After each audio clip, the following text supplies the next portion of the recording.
Bueno, como le decía, vamos a retomar nuestra conversación, la que hemos sostenido durante varias semanas ya con el economista jefe de la FAO, Máximo Torero. La FAO, la Organización de las Naciones Unidas para la Agricultura y la Alimentación. Qué gusto saludarte, Máximo. Y te decía yo, ya hemos hablado de los riesgos del cierre del Estrecho de Hormuz, pero a estas alturas me parece que hay que ya levantar el dato. ¿Dónde está la inflación de alimentos que ya está desde hace tiempo atrás presionando a muchos países, a muchos consumidores en distintas partes del mundo? Hola, ¿cómo estás, Carabela? Un placer estar contigo. Mira, el viernes pasado publicamos el índice de precios de alimentos de la FAO, que es del commodity, no es el alimento que consumes en el hogar. Y ese índice mostró una leve incremento y fundamentalmente fue en oleaginosas y en azúcar, que es consistente con el precio del petróleo. En términos de la inflación alimentaria, a nivel mundial, en la mayor parte de los países el incremento ha sido 0,2% con respecto al mes anterior, pero esto no es, por supuesto, homogéneo. Hay países donde estamos viendo inflación alimentaria bastante Claro. más alta. Y las últimas predicciones que han salido están mostrando que se espera una mayor inflación como consecuencia del problema del Estrecho de Hormuz.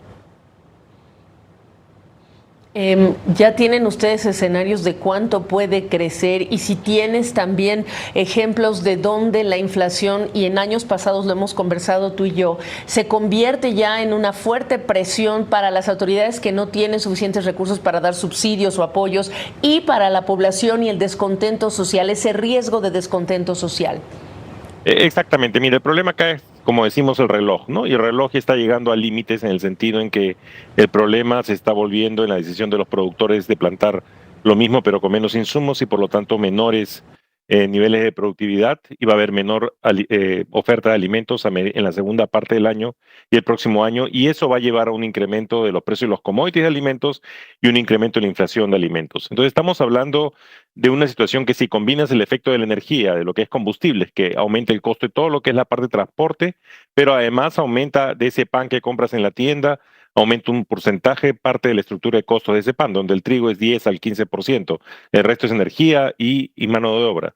Entonces eso podría llevar a un incremento muy fuerte de la inflación alimentaria y como consecuencia de la inflación mundial, y eso podría llevar a que los países tengan que poner medidas, ¿no? Ahora, claramente los países de la OECD tienen recursos financieros y ya lo están haciendo. Muchos países de Europa están poniendo ya subsidios a lo que es energía y también lo van a hacer a alimentos para evitar el problema, pero eso no se va a poder dar en países de menores ingresos del sur y en países del África, sobre todo, que tienen una menor capacidad fiscal para poder cubrir y dar este tipo de subsidios para controlar el efecto sobre los consumidores. Entonces, al final de cuentas, como siempre sucede, los más afectados van a ser los más pobres, los países más vulnerables, que no van a tener capacidad de comprar los alimentos que requieren y se van a ver afectados negativamente. En este escenario, Máximo, cuando sabemos que hay un nuevo piso para el precio del combustible y que no es $65 barril, va a ser mucho más por toda la afectación que ya se generó. Estamos hablando tú y yo cuando hay reuniones en Washington del Banco Mundial y del Fondo Monetario Internacional. ¿Qué tendrían que estar abordando las autoridades junto con estas instituciones de apoyo, y sobre todo con el Banco Mundial, que también tiene alivios, mecanismos de alivio de la pobreza en momentos como el actual? Mira, en este momento, si tú ves el outlook que ha salido del crecimiento económico, ya han incorporado una caída en el crecimiento económico mundial. En el escenario más extremo están hablando de una caída del crecimiento económico mundial de 1,7%, que es lo que nosotros predecíamos hace unas semanas. ¿Qué es lo que tienen que hacer? Claramente instituciones como el Fondo Monetario tienen líneas de apoyo de balanza de pagos, la tuvieron también en el 2022 con la guerra en Ucrania, que le llamaban el Food Shock Driven Window, que permitía un proceso rápido para apoyar a países que requerían apoyo en balance de pagos. También tienen otros instrumentos de apoyo de balance de pagos, pero el problema que hay en esta institución financiera como el fondo es que países que tienen situación de deuda compleja no pueden acceder a estos mecanismos. En el caso del Banco Mundial tienes dos ventanas, una que es el AIDA, que son los países más pobres, pero también tienes en todos los préstamos que ellos manejan hoy en día en los países del mundo, tienen un porcentaje que se puede reorientar a situaciones de emergencia para aumentar la resiliencia de los países. Y eso es lo que están tratando de hacer. También tienes bancos como el Banco de Asia, que ya abrió también una ventana de apoyo y balance de pago, sobre todo para el caso de fertilizantes, y esperemos que el Banco de África haga algo parecido. Entonces, lo que se requiere ahorita es liquidez, pero hay que focalizarla y priorizarla de acuerdo a las necesidades de los países que requieren hoy en día el fertilizante. O sea, por ejemplo, Bangladesh requiere fertilizante hoy día porque ya está plantando. Entonces, para que el primer barco que salga del estrecho de Hormuz llegue a Bangladesh, va a tener que pagar un precio más alto, ¿no es cierto?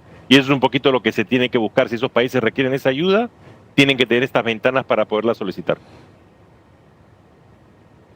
Máximo, crisis de alimentos por precios de alimentos hemos vivido varias a lo largo de los años. ¿Puedes dimensionar el momento que estamos viviendo en relación con el efecto de esta guerra, sobre todo lo que ya hemos descrito, precios de energía, fertilizantes, etcétera, y la presión que está ejerciendo a las distintas naciones del mundo? ¿Qué precedente hay de esto que estamos viviendo, en tu opinión?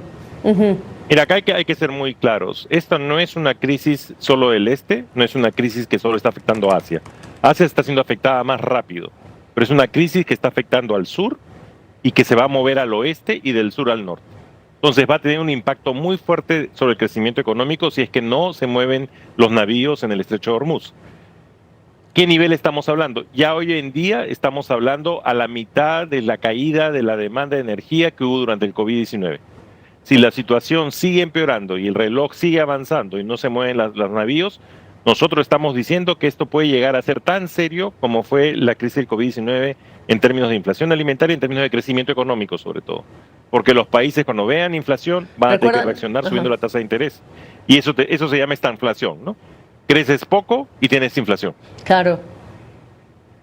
Estancamiento económico y elevada inflación, el escenario que nadie quisiera. Máximo, estás muy lejos de este continente. Gracias por la oportunidad, porque yo sé que es de madrugada, y gracias por esta entrevista, esta conversación como siempre. Buenas noches. Buenas noches, un placer.